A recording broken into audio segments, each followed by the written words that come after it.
over my head and they're going to find out feeling. Talking about imposter feelings is a start, but you can't share your way out of imposter syndrome. Where you worry that your success isn't real or that you've just been lucky. One study suggests that up to 70% of the population experiences imposter syndrome at some point in their career.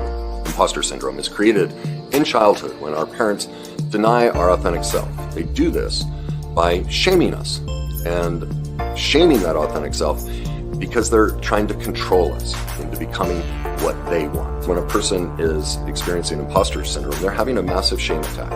We're experiencing what is called carried shame. Imposter syndrome doesn't care about the truth.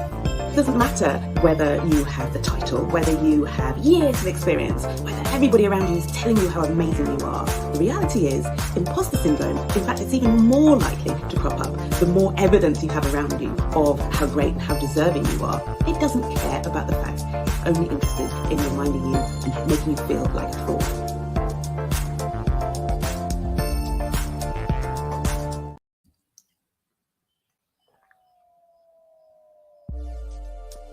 Welcome everybody to the Imposter Syndrome Summit.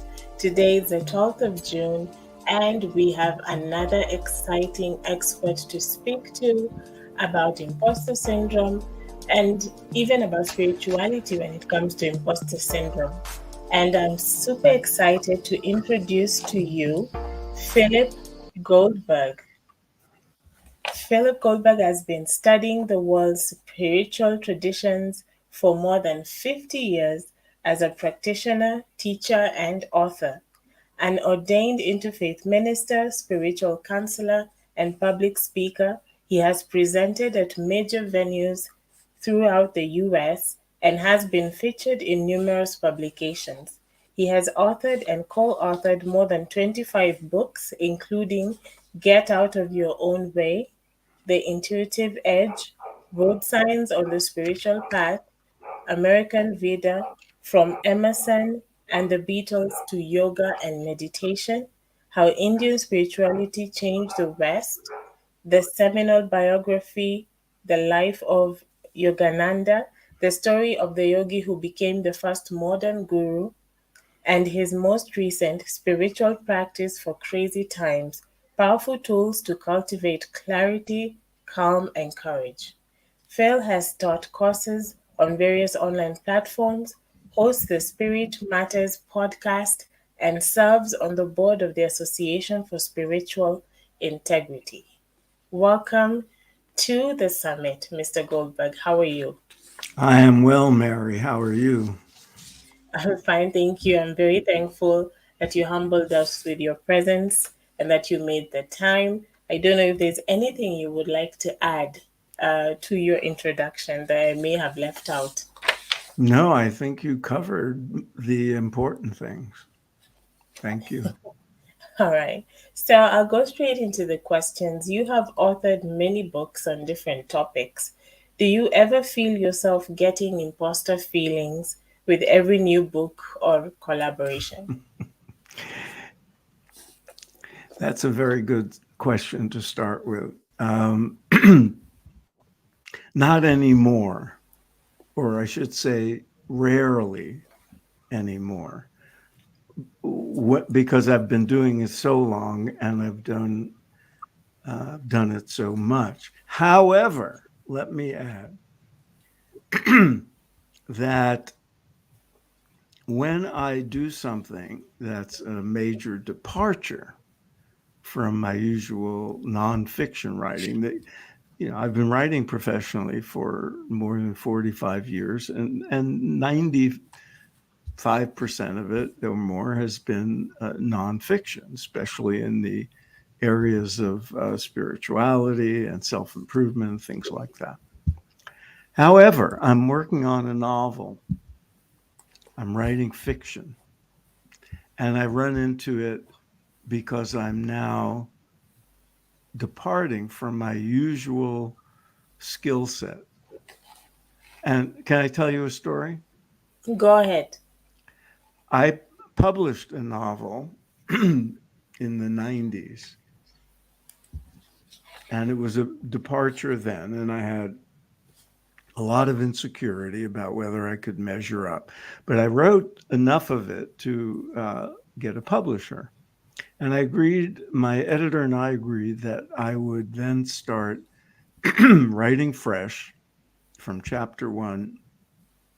And I would send him each chapter when I finished it and then move on. So I send him the first chapter, very apprehensive, thinking, oh no, I don't know if I could handle writing a novel. And I moved on and started on chapter 2 while I was waiting for my editor to get back to me. And a week went by, 2 weeks went by, most of the third week went by, and I was feeling each day more and more convinced he now knows I'm fake. He now knows I can't handle this. He hates it. And he just doesn't, he's too nice to get back to me. He's waiting to find out how to break the news to me. And then one day I get a message on my voicemail, and it says, oh, I'm from him, and I get apprehensive. And he says, I'm sorry it took me so long. I've just been very busy. I read the first chapter. It's terrific. I don't have very much by way of feedback. Keep up the good work. And I thought, what a relief. And a week or so later, 2 weeks, I send him chapter 2, and the same thing happens. And I have the same fears and the same anxieties.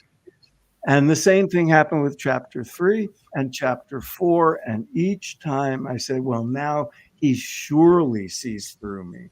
Now he sees how inadequate I am.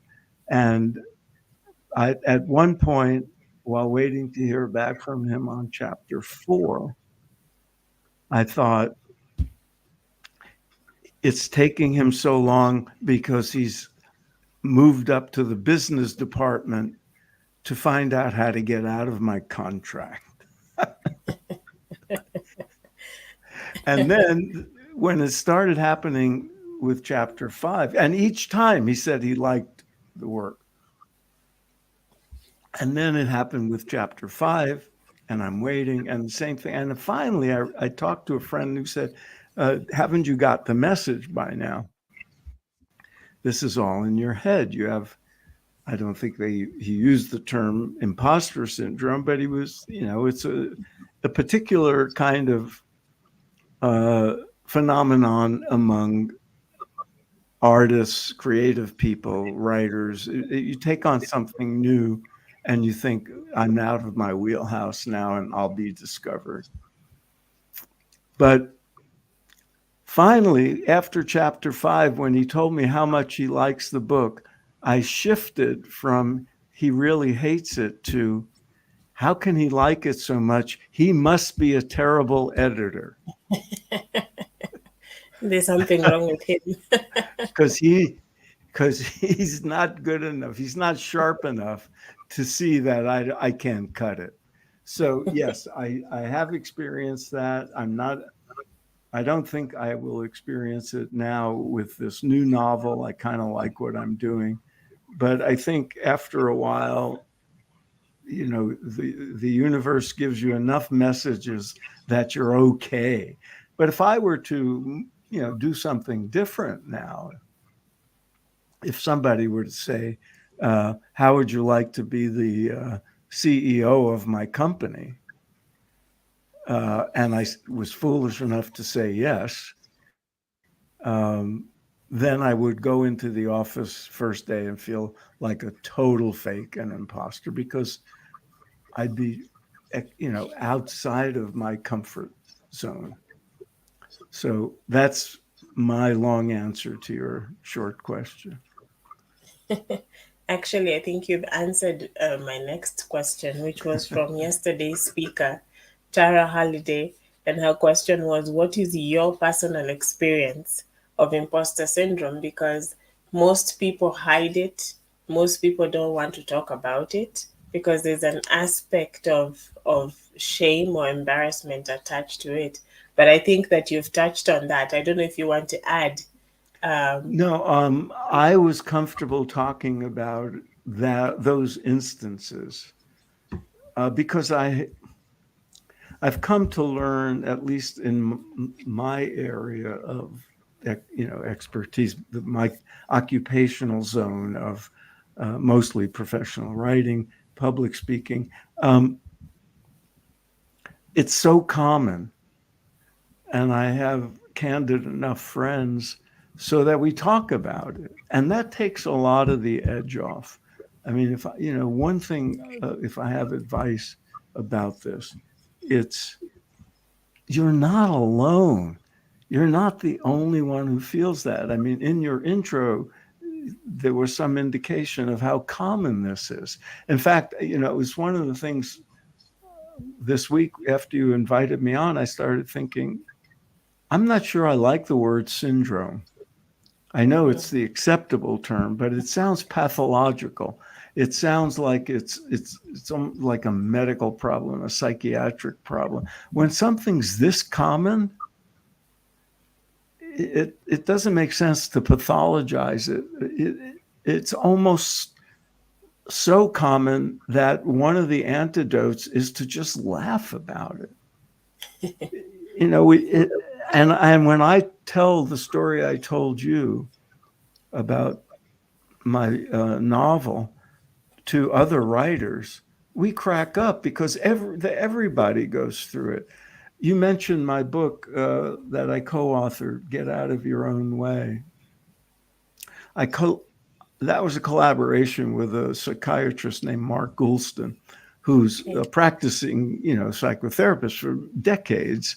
And I'm not a psychotherapist, but we collaborated on this book. And I remember him telling me that a lot of the people who come to him for therapy feel like a fake, feel like they have so much anxiety and they're about to be found out. It's not only in careers. It's often people who just who, for example, feel they don't measure up as parents. A lot of sensitivity around, am I a good enough mother? Am I a good enough father? So I've learned over the years that this is so common that maybe we shouldn't pathologize it and just get it out in the open and realize we all go through it at some point in time or another. But it's also true that some people are much more prone to it than others. And I'm sure psychotherapists have an understanding of what makes somebody particularly vulnerable to it. If you're so vulnerable to this that you end up being paralyzed and you can't take a risk and you can't get started on a project and you make yourself physically ill with the anxiety of being found out, then it's something that requires attention. If it's just a passing thing that you get through and you feel dumb for having gone through it, I mean, my writer friends and I laugh about it a lot. I do a lot of public speaking, and I know there's a lot of people.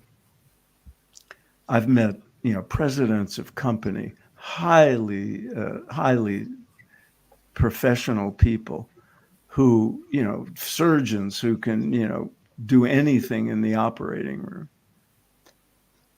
As if they're asked to stand up before a class of medical students or at a professional conference or something, they get paralyzed and they feel like, this is out of their comfort zone.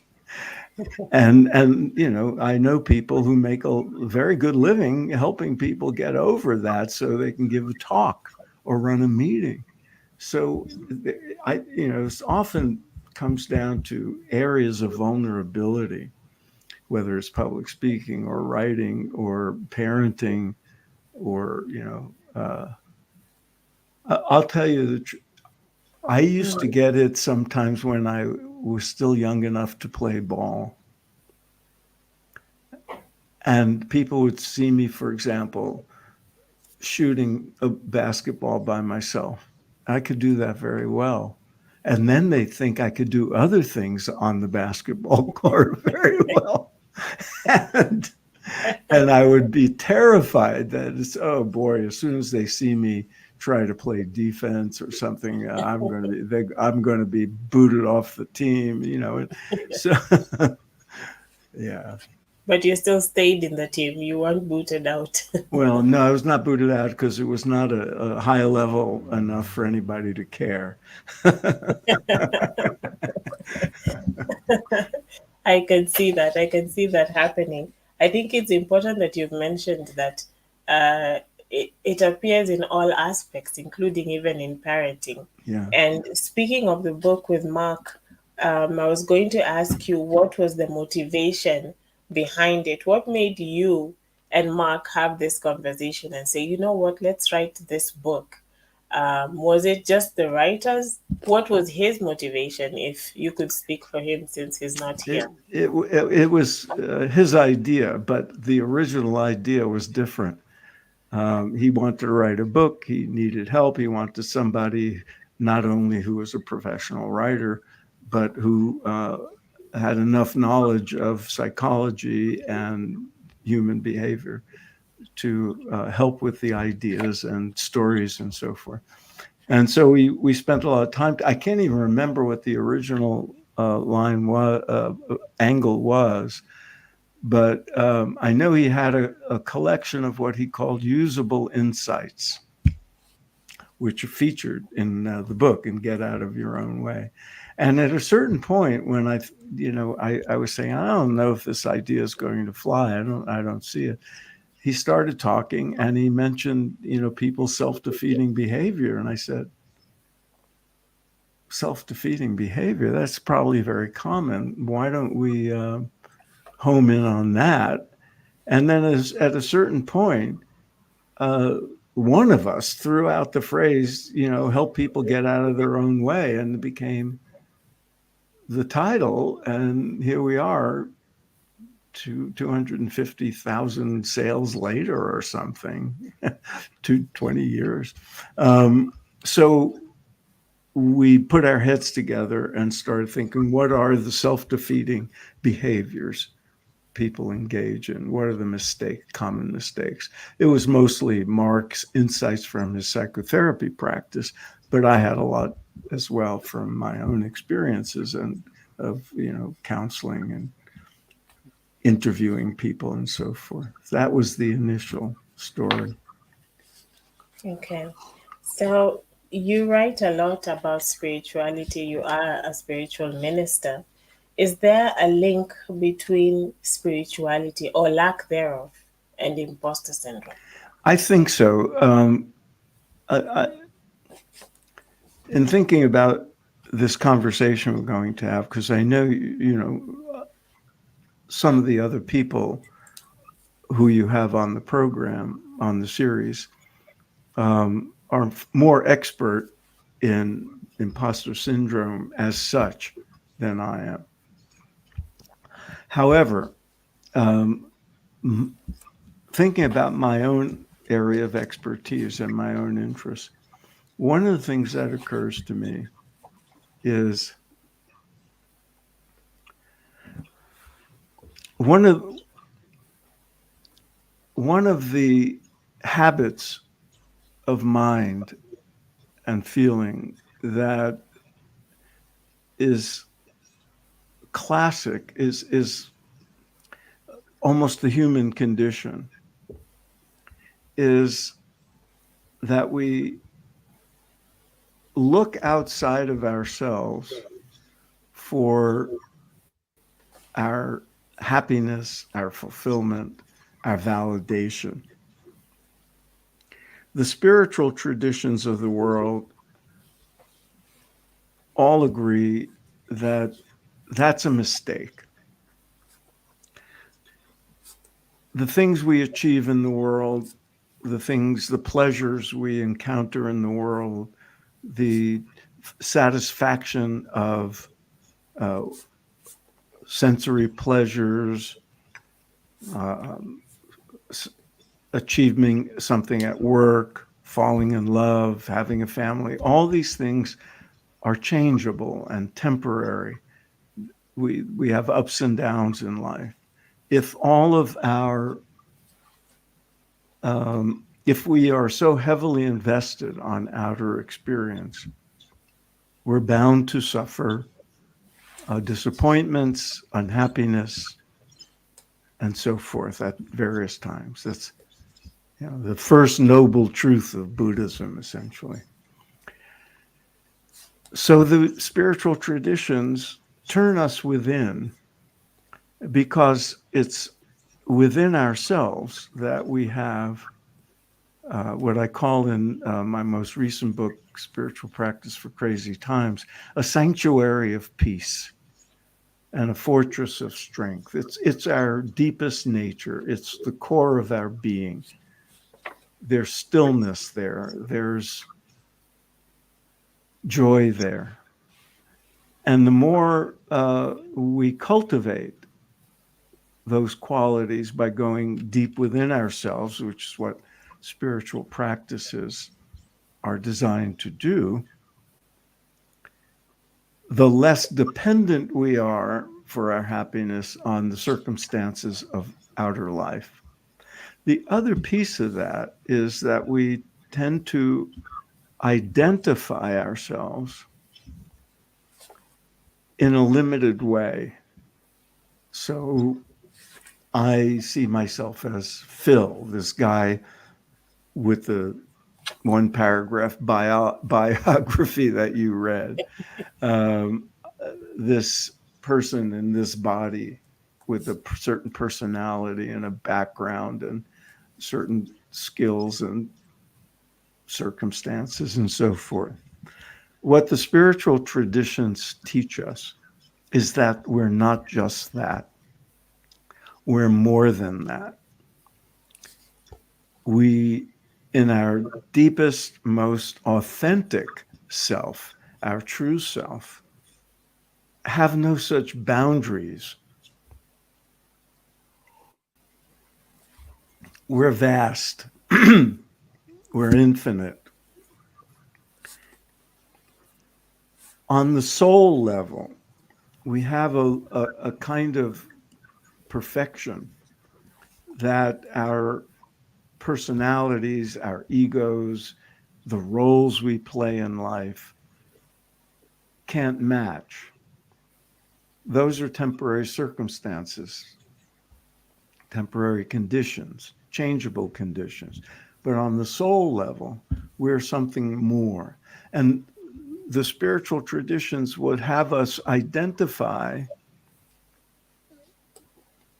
with that, with the soul, with the higher self, the transcendent self, more, and not just the roles we play, the things we achieve, the personality that changes, the body that gets old and decays, and all that. So the more one turns to the inner life, then things like whether we have a setback at work, whether we get sick, whether somebody disappoints us, whether we make a mistake, they're not as devastating, and we don't get knocked around by the winds of change in outer life quite as much, because we have an inner core of strength and resilience and an awareness that we're not just these things. We're imperfect beings in the outer world, and yet we hold ourselves to standards that are unrealistic. I think a lot of imposter syndrome comes from that. We hold ourselves to standards that nobody might be able to live up to. I'm not saying the outer life doesn't matter. I'm not saying achievements don't matter or any of that. I'm saying we need to integrate with that a bigger sense of who we are and deeper contact with sources of strength and inner peace and happiness that are already present within us and need to be tapped into and accessed, which is what practices like meditation and yoga and mindfulness and all those are designed to do. And so adding those to our repertoire of life is a very good antidote to not just imposter syndrome, but to all the feelings of anxiety and guilt and inadequacy that we come up against. So that's my, again, long answer to that question. Spirituality is very relevant. Spirituality is very practical. And as long as one practices, regularly and diligently and the right way. You've actually answered my next question. Maybe you'd That's like what to add happens when you're something to it. long-winded. No, feel free. Because my question was, what spiritual practices are good for beating imposter syndrome? And you've mentioned mindfulness and meditation. Would you like to add to that? Yes, I would. First of all, I've been teaching these things for many, many years. And if somebody were to say to me, well, as you just did, what practices are effective for imposter syndrome? My first reaction is, don't even think of imposter syndrome at the moment or whatever it is that's bothering you, depression, anxiety. It's not just symptom relief. These are not interventions like pills or, something like that to attack a particular a circumstance or syndrome, if you will. They're more holistic than that. They will affect much of our lives in a broad and permeable way. But they will have an effect on things like imposter syndrome, but not instantaneously. These are not pills. You don't start a meditation practice and poof, overnight, all of your neuroses and all the stuff we deal with. It doesn't go away overnight. That would be totally unrealistic. But if you're diligent and you practice these things on a regular basis, gradually over time, you start to have a certain inner stability and your capacity for appreciation of life and of yourself grows. And you have a little peacefulness inside that you didn't have before. And resilience, so that if you have a setback, if you're disappointed, if you have an argument with your spouse, whatever it is, you bounce back more quickly because you're in touch with an inner source of peace and stability. And these benefits of such practices will accrue if you're subject to imposter syndrome, just as they will if you're prone to things like anxiety or depression. Gradually, over time, some of these things get better and better. The other thing about these practices is you start to realize what I said before, that you're not just, your happiness doesn't depend on as only, whether you'll be found out at work, because you think you're an imposter, or whether you succeed at a task or suffer a setback, whether you get the job or don't get the job, how people think about you. You become much more self-sufficient, much more content in yourself. And so you can deal with these wacky things in life people's opinions. Look, I've been engaged in these practices for more than 50 years. It doesn't mean I never get upset. It doesn't mean I don't ever, feel wounded if somebody insults me or I get a bad review for one of my books or something. Of course it affects me, but not like it would have in the past, and not if I didn't have these practices. So I know people who are deeply spiritual, they'll encounter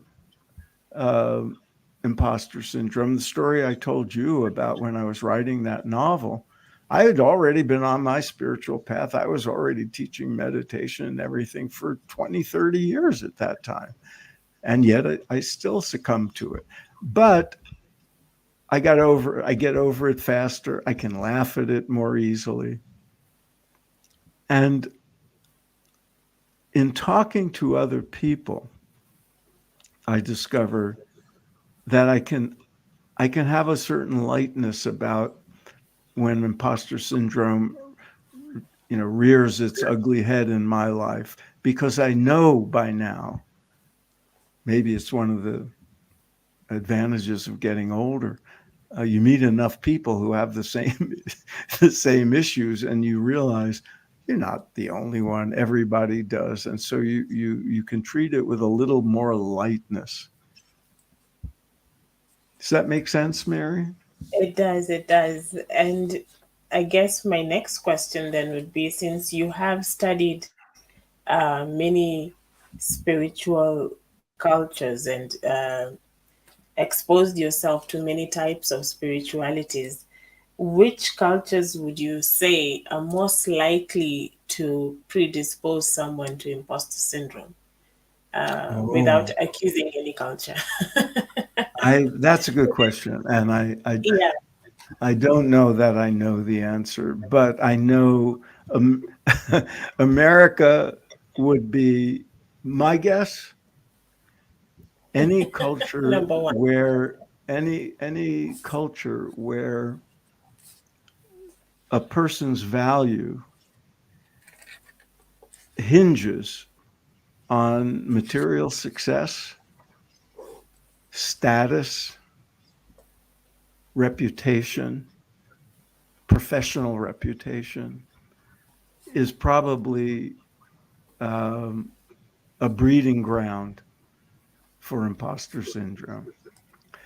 I think one of the things that affects people, and I think there are data about this, especially among teenagers and young adults, I think envy is, there's a pandemic of envy. And, envy can be, oh, I want what that person has. But envy can also be, I wish I were that other person. I wish I could be like that other person. And that stems from something not unlike imposter syndrome. I see that a lot. And I have to say, one of the, and I think this is in Get Out of Your Own Way, we talked about it because I had experienced it, and I remember we fashioned it into a chapter. In my early days of my writing career, I would meet other writers who had more success than I did, especially when I moved to Los Angeles and I knew people who were writing in television, and they had more money, and they, had a nice house and all that. And I was struggling, and I envied them. And I thought, I'm inadequate and all that. And then one of those people I envied, because he had a successful television writing career, when my novel came out, the novel I thought was horrible and the editor hated, finally came out. And he took me to lunch as a kind of celebration. And during that lunch, he confided that he envied me. And I thought to myself, oh, that is too weird because I've been envying him. What does he possibly see in me that he would envy? He's got this beach house. He's got, you know, this nice car, all this stuff. Why did he envy me? Because he was making a lot of money writing on television for television, and he hated it. He wanted to write a novel, and I had. And so he was busy envying me while I was busy envying him.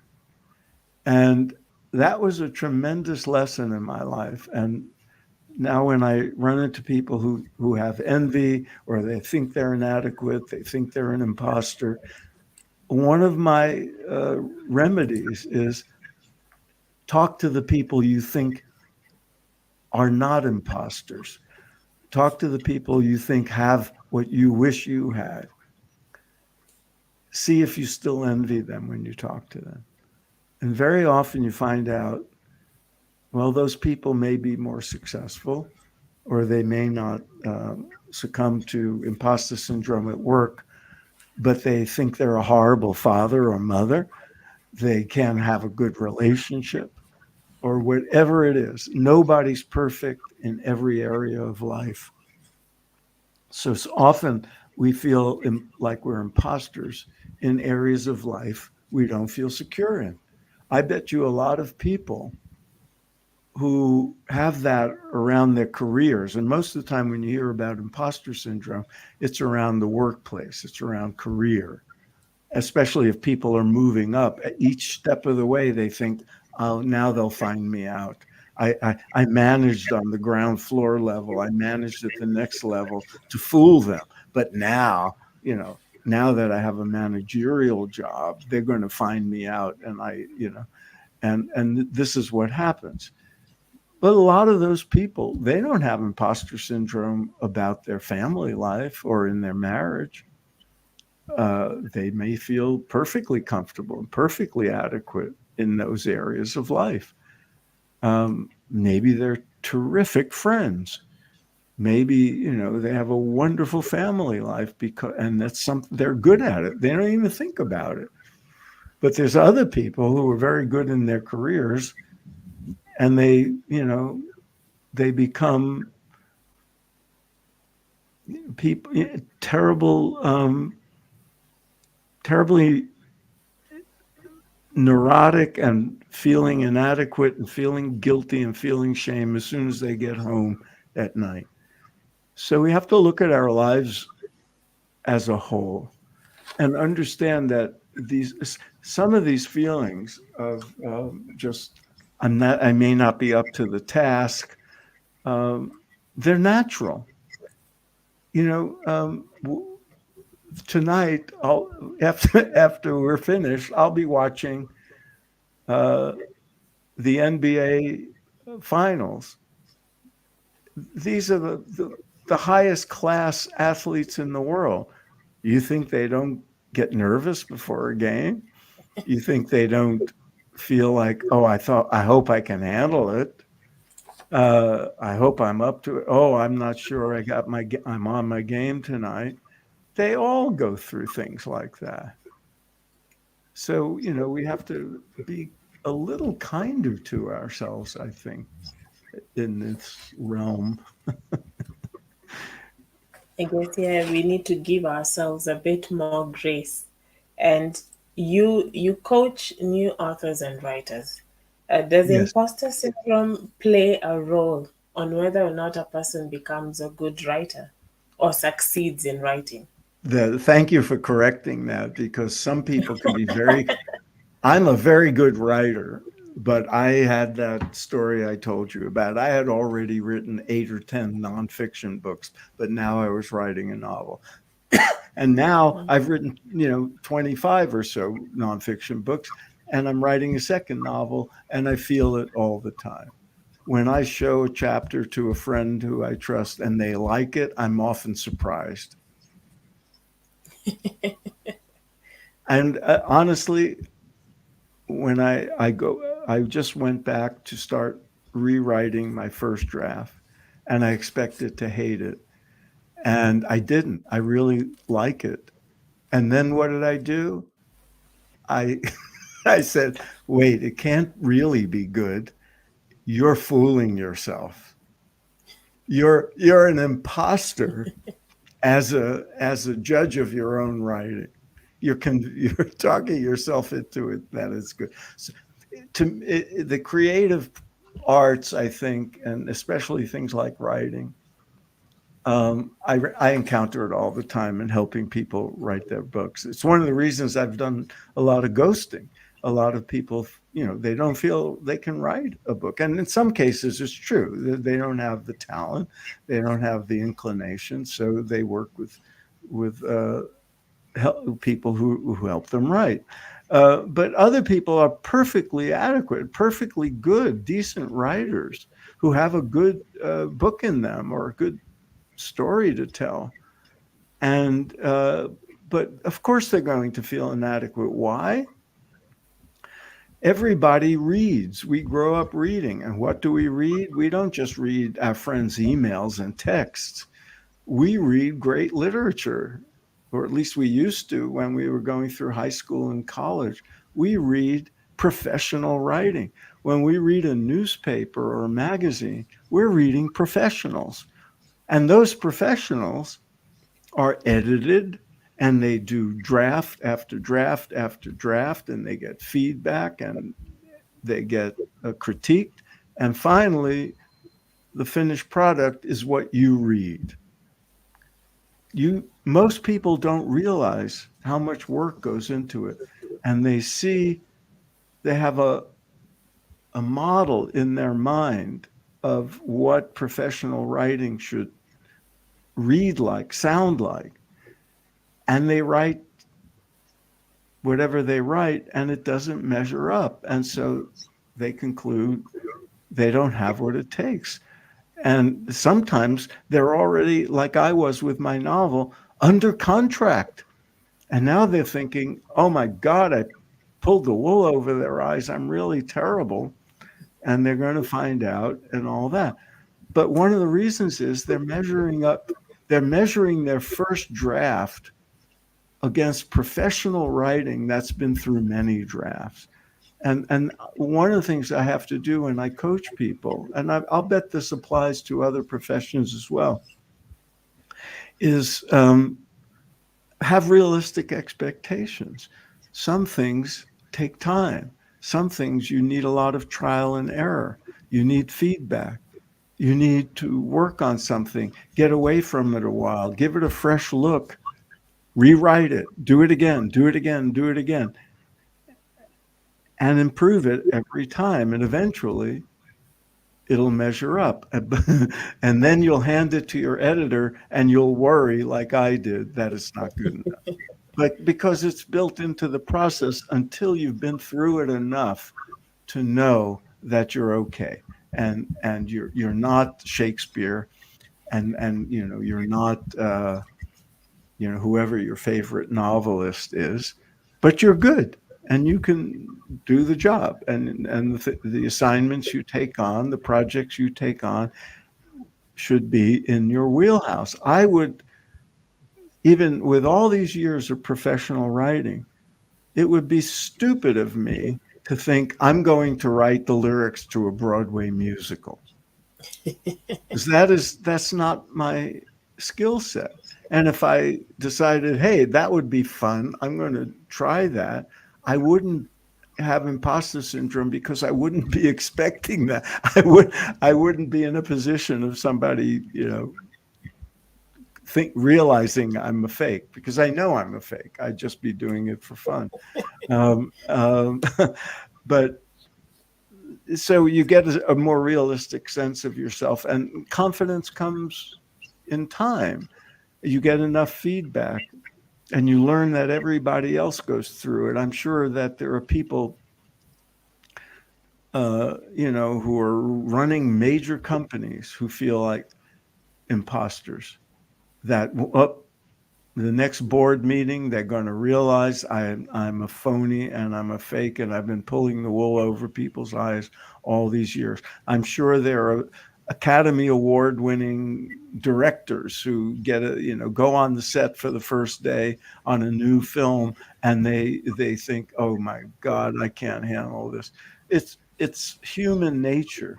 And some people are much more prone to it than others. Of course, there's many people who will go on the set for the first time or sign a book contract and never have a moment of self-doubt. But they'll have it in some other area of their life. And we have to I come back to the spiritual lesson that we're whole and complete, and we have this inner source of greatness that has nothing to do with our skills, our achievements. It's just that inner state of wholeness and completeness that we can access in our lives. And that tends to ameliorate a lot of the silliness that we put ourselves through.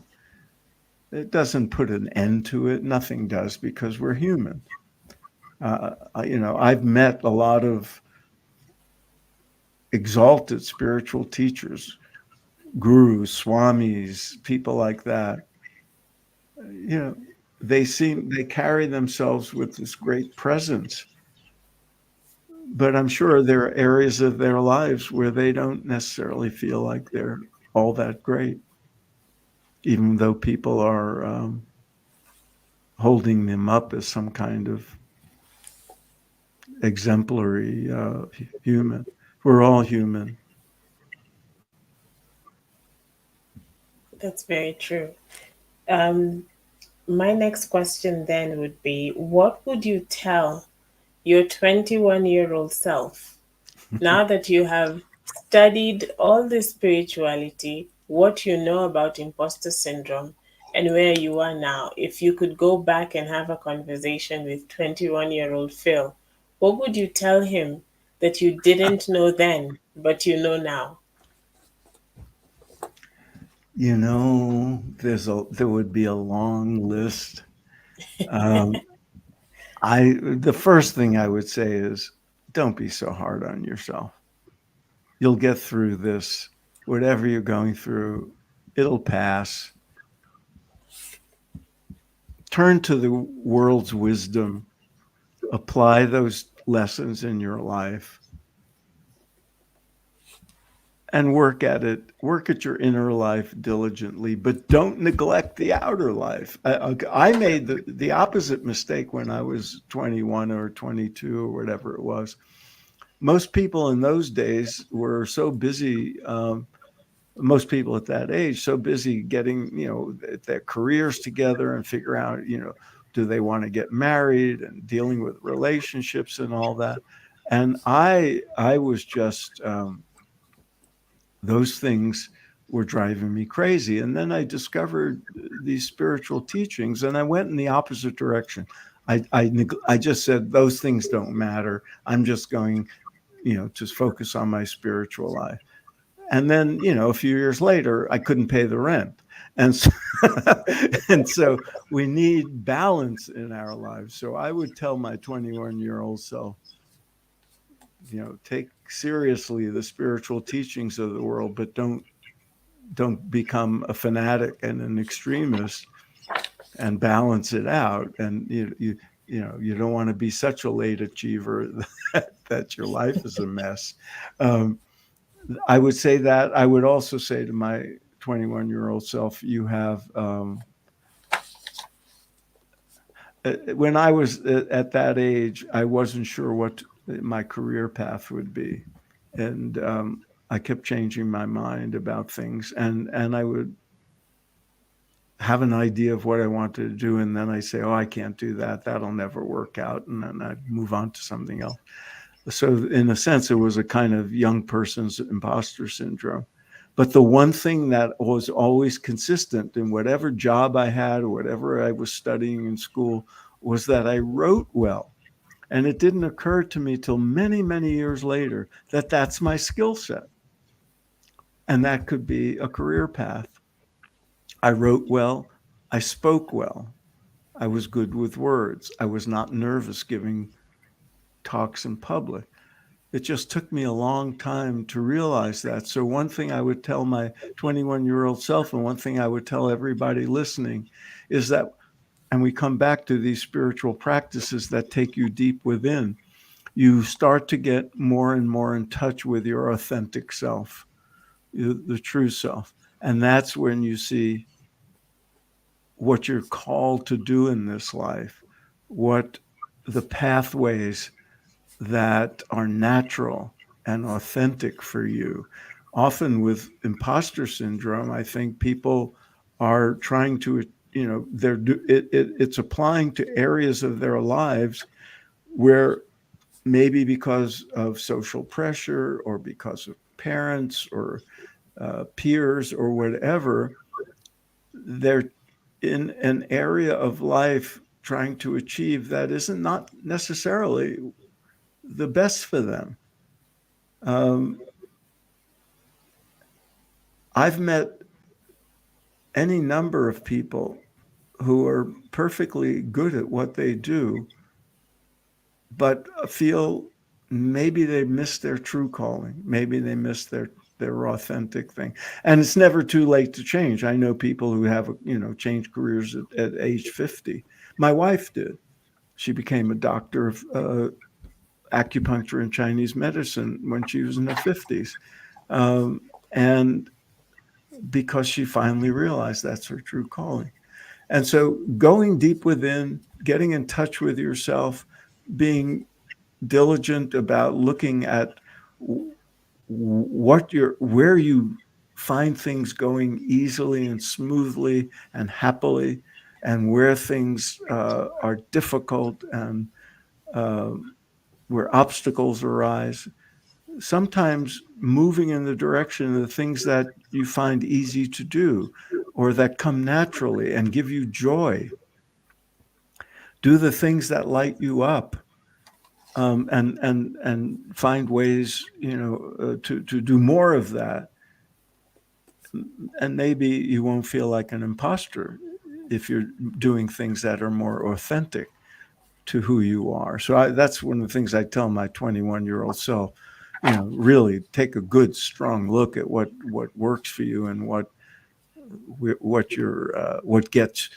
people say you're good at, and gives you pleasure. Because sometimes we think those things, are not, we don't take them seriously because, they shouldn't. Things should be hard. If you're going to really achieve something in life, it should be difficult and hard, and you should be able to overcome it. Well, yes, there's always obstacles. There's always things you have to learn and change and grow. But sometimes it's the things that give you most pleasure that is where you should dedicate yourself. So we have come to the end of our talk. I have one last question for you. Tomorrow's speaker is Dr. Anne Dranitsaris. She is an author and also a keynote speaker and an expert in imposter syndrome.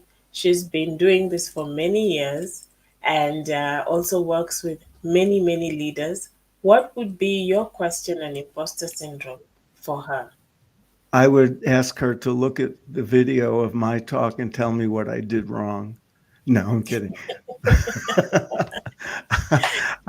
Here's my question for her. I would say, is there a difference between self-doubt and imposter syndrome? And if so, what is the difference? Is there a difference between self-doubt and imposter syndrome? And if so, what are the differences? Yeah. All That's right. my question. Well, I think that this has been so eye-opening, especially the spiritual angle of things. Thank you so much for coming today. Thank you for sharing your wisdom, your years of expertise on the subject matter. We are very, very thankful that you're here. So I'd like to release you I know that you have a basketball game to catch, and being a fan myself, I don't want to keep you from it. Thank you. You're very kind. It was a Thank you pleasure. so much. To everybody who is watching, please make sure that you follow our YouTube page, you subscribe, give us that support. Check out all the links in the description to this video on how you can be able to get the books by Philip Goldberg. And if you're a writer and want to work with him, it's on his website as well. Thank you, and we'll see you tomorrow with Dr. Anne Granitsaris.